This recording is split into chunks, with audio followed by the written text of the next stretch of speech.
Hola chicos y chicas, ¿cómo están? Bienvenidos a un nuevo video. No olviden por favor suscribirse, dejarme sus comentarios, seguirme en mis otras redes sociales donde también ahí se van a divertir muchísimo. Tampoco olvides darle like y compartir el video con amigos y familiares para que se enteren de lo que estamos hablando por acá. Antes de entrar de lleno en el video, quiero decirte que hice un muy pequeño marco histórico para que entendamos en qué época se estaba viviendo todo esto, por qué se creó y quién fue el que lo creó. Hoy te platico del Manicomio General de la Castañeda, un lugar que es considerado el inicio de la psiquiatría moderna, además de que también fue un sitio en donde se podía esconder a todas las personas nocivas de la sociedad, considerando como nocivos a las personas alcohólicas, drogadictas, con autismo, epilépticos, personas con retraso mental, personas con síndrome de Down e incluso los indigentes, que en aquella época formaban la mayor parte de nuestro país. Hoy te platico del Manicomio General de la Castañeda,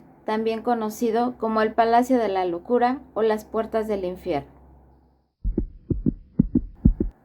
Durante el Porfiriato, nuestro país estaba logrando un relativo progreso económico y material, además de la búsqueda de pacificación del país, pero dicha pacificación era gracias al uso de la fuerza pública, persecución, represión, desigualdad e injusticia social que había hacia el pueblo. En el Porfiriato se mostró una gran apertura al capital extranjero de Inglaterra, España y Estados Unidos, dominando en el área de la minería, explotación petrolera, bancos y el impulso del ferrocarril. Asimismo, hubo una gran influencia europea que se vio reflejada en la construcción de grandes recintos como el Palacio de Lecumberri y el centro psiquiátrico más grande de todo México, la Castañeda, basado en la arquitectura del Hospital Psiquiátrico Parisino Charenton. Se inauguró el 1 de septiembre de 1910, conmemorando el centenario de la independencia de México, siendo construido en los terrenos de una hacienda pulquera propiedad de Torres Adalid, quien tuvo que ceder parte de sus tierras para la construcción de esta institución, por órdenes del entonces presidente Porfirio Díaz.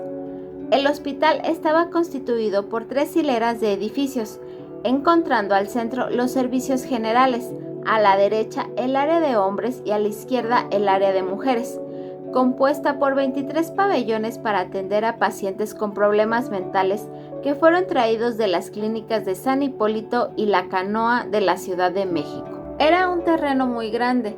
En la entrada había jardineras muy bonitas y más adelante se encontraban unas casas antes de llegar al edificio central, ya que en aquel entonces los médicos residentes eran los que vivían ahí, lo más alto del nivel jerárquico de la Castañeda. En este inmenso psiquiátrico se clasificaba a los pacientes según su sexo, padecimiento o condición social. De esta forma, los pabellones se dividían en pacientes distinguidos, donde se encontraban pacientes de familias ricas que no presentaban comportamientos agresivos y cuyas familias realizaban generosas donaciones. Pabellón de observación, destinado a indigentes y a personas de segunda y tercera clase, con un anexo para toxicómanos. Pabellón de pacientes peligrosos. Aquí se encontraban personas violentas remitidas por la policía. Pabellón de epilépticos, donde se encontraban a personas con esta enfermedad. Pabellón de imbéciles, en el cual se encontraban personas con retraso mental. Pabellón de pacientes infecciosos. En este pabellón estaban las personas con sífilis, lepra o tuberculosis. En este pabellón también fueron recluidas las prostitutas y pacientes con enfermedades venéreas. Dentro de la institución, los pacientes tenían acceso a talleres, biblioteca, enfermería, una sala de electroterapia donde se les daba a los pacientes tratamiento de electroshock, área de juegos y una sala de cine para ver películas de Charles Chaplin y Harold Lloyd. Muchos de los pacientes estaban ahí por ser megalómanos, y esto se refiere a personas con delirio de grandeza, que con facilidad mienten, manipulan y exageran situaciones a fin de conseguir su objetivo.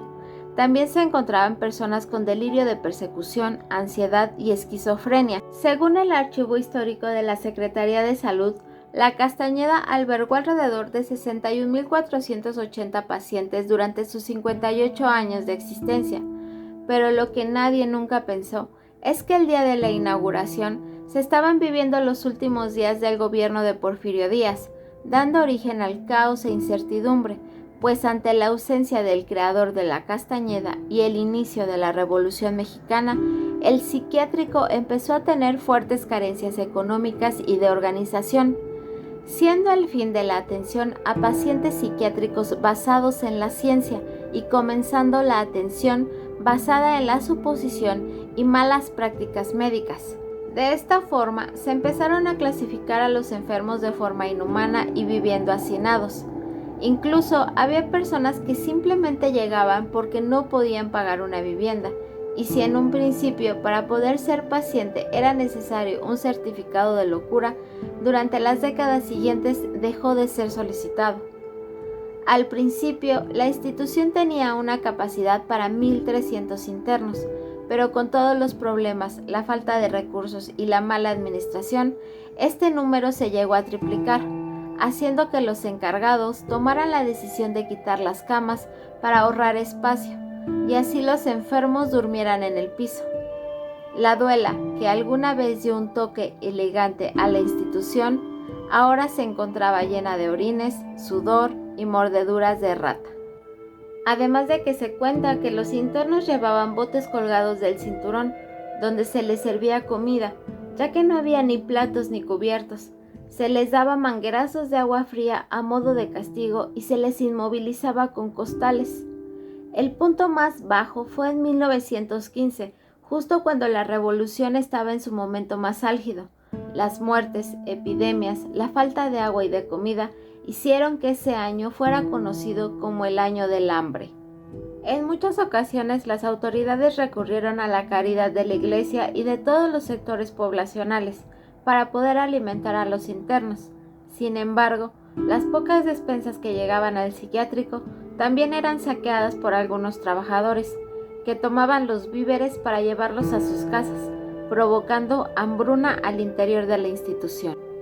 Con todo esto y por la falta de recursos, la atención médica también comenzó a escasear, y durante el fin de semana, un solo médico era el responsable de los más de 3,000 pacientes en los 23 pabellones de la institución. La falta de vigilancia derivó en violaciones, peleas entre los enfermos, muertes por enfermedades gástricas y torturas. En este periodo, la Castañeda, más que estar destinada a la rehabilitación de las enfermedades mentales, se convirtió en un espacio para la investigación y la experimentación neurológica. En los tratamientos se usaba el cloral, opio y bromuros, siendo sustancias que afectan la corteza cerebral. En 1930 se inició la práctica del shock insulínico y el del metrazol, después del electroshock clásico y, por supuesto, las lobotomías.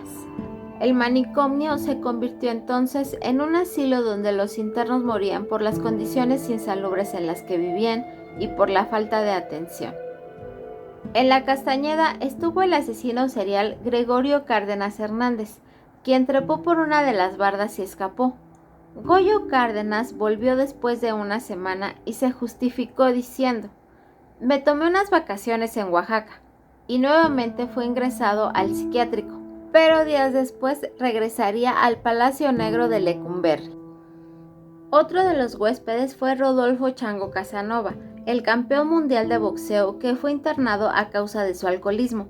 El boxeador murió en la Castañeda por las secuelas de su vicio y su historia inspiró la película del cine mexicano Campeón sin Corona, del director Alejandro Galindo. Asimismo, en los años 50, el pintor José Luis Cuevas entró al psiquiátrico con ayuda de su hermano Alberto, para así poder retratar la tristeza, locura y dolor de los pacientes de la Castañeda. Ya en la década de los 60, el manicomio general de la Castañeda tenía muy mala reputación, y gracias a algunos periodistas como Jorge Bravo Moreno de la revista Hoy, quien consiguió entrar a la Castañeda, describió los horrores que los internos vivían, como la plaga de piojos que había en la población del lugar, y las peleas de box clandestinas donde ponían a pelearse a los internos para así poder apostar. En 1965, cuando se supo públicamente los maltratos y las condiciones en las que vivían las personas ahí, Se inició con la Operación Castañeda, que argumentaba demoler la institución y trasladar a los pacientes a distintos hospitales y granjas de la ciudad, pero no fue hasta el 27 de junio de 1968, pocas semanas antes de la inauguración de los Juegos Olímpicos de ese año, cuando la historia de la Castañeda concluyó. El presidente Gustavo Díaz Ordaz inició la Operación Castañeda, trasladando a los enfermos a 6 nuevos psiquiátricos como el Hospital Fray Bernardino y el Hospital Dr. Samuel Ramírez Moreno. La construcción fue demolida, menos la fachada del antiguo edificio de servicios generales y su enorme reloj. Estos fueron comprados por el empresario Arturo Quintana, quien se llevó piedra por piedra de la construcción a Amecameca, Estado de México, para formar parte de su casa de campo. Después de la muerte de Arturo Quintana, su esposa donó el edificio a la Congregación de los Legionarios de Cristo. En 1973, los primeros habitantes de las Torres de Mixcoac contaban que por las noches se escuchaban ruidos de canicas, risas, chapoteos en el agua y pasos en distintas partes de los departamentos. Hoy en día se dice que a partir de las 10 de la noche se escuchan lamentos y muebles que son arrastrados. En los pasillos comunes frecuentemente se observan cómo las macetas se mueven solas e incluso los vecinos también dicen que se escuchan pasos subiendo y bajando las escaleras. En el lugar donde se encontraba la Castañeda actualmente hay un Walmart, un centro deportivo, escuelas, unidades habitacionales como la Unidad Habitacional Plateros y la Preparatoria 8 de la UNAM. En 2001, la investigadora Cristina Rivera Garza y el investigador y profesor de la UAM Xochimilco, Alberto Carvajal, comenzaron a adentrarse en el archivo histórico de la Secretaría de Salud, con el propósito de averiguar cómo fue el trato a los enfermos mentales durante casi 6 décadas que estuvo en funcionamiento el manicomio. Ellos lograron entrevistar a más de 50 pacientes, a quienes se encontraron confinados en varios hospitales de la Ciudad de México y sus alrededores. Los encontró postrados en sillas de ruedas o en camastros, sin ganas de hablar y ensimismados. De hecho, no se animaba a llamarlos personas, y se refiere a ellos como cuerpos. En su investigación, el profesor Alberto Carvajal halló de todo, desde casos absurdos como el de Enrique, cuyo error fue desesperar a los vecinos de Tepito con su persistente vicio de cantar, hasta el de Petra, en el cual los expedientes refieren que Petra quedó embarazada a los 14 años de edad y posteriormente dio a luz a una niña. Cuando Petra buscó al papá de la bebé para avisarle del alumbramiento, el señor le contestó que no quería hijas, que solo quería varones. Petra, al volver a su casa, en un intento para transmitirle su amor a la bebé, la abrazó tan fuerte que terminó asfixiándola. Y es así como corrió la noticia por todo el pueblo del filicidio.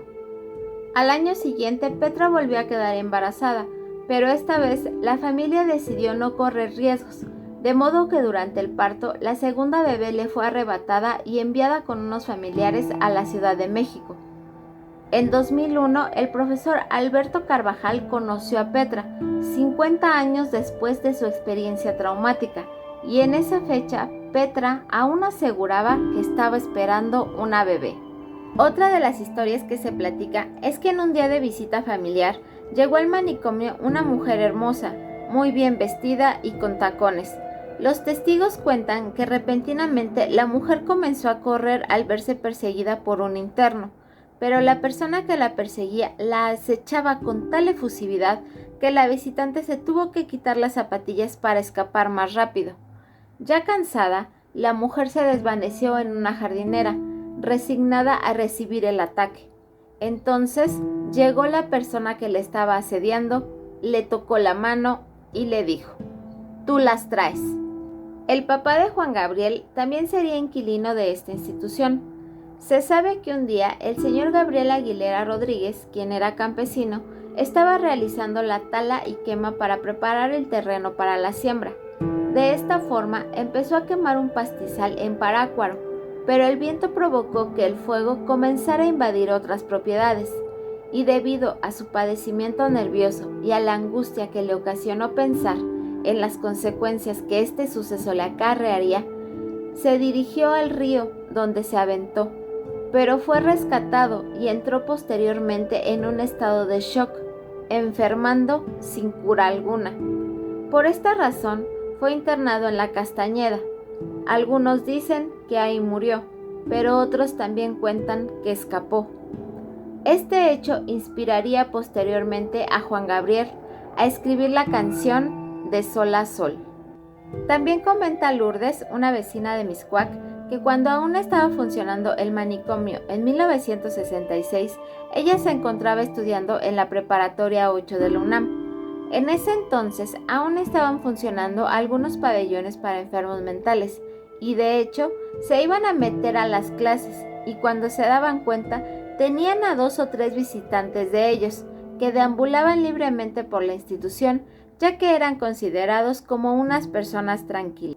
De los planos de la Castañeda y del estudio fotográfico que había dentro del manicomio, el cual fue montado por el padre de Frida Kahlo, don Guillermo Kahlo, solo se sabe que fueron subastados en Nueva York. En la actualidad, los científicos, médicos, investigadores, historiadores y profesores comentan, y cito: a pesar del abandono y los malos tratos a los pacientes, la Sociedad Científica de Especialistas en Psiquiatría tuvo su cuna en el Manicomio General La Castañeda, logrando sedimentar las bases de la psiquiatría moderna, por lo cual surgieron las primeras cátedras en psiquiatría y neurología, además de las sociedades científicas nacionales. Borrar este capítulo de la historia de México sería negar parte de la memoria colectiva y del avance científico del país. Bueno, chicos y chicas, hasta aquí el videito de hoy. Espero que te haya gustado bastante y no olvides por favor suscribirte, dejarme tus comentarios, seguirme en mis otras redes sociales donde también ahí te vas a divertir muchísimo. Tampoco olvides darle like y activar la campanita de notificación para que cuando haya un videito nuevo se te avise. Nos vemos en otro videito. Adiós.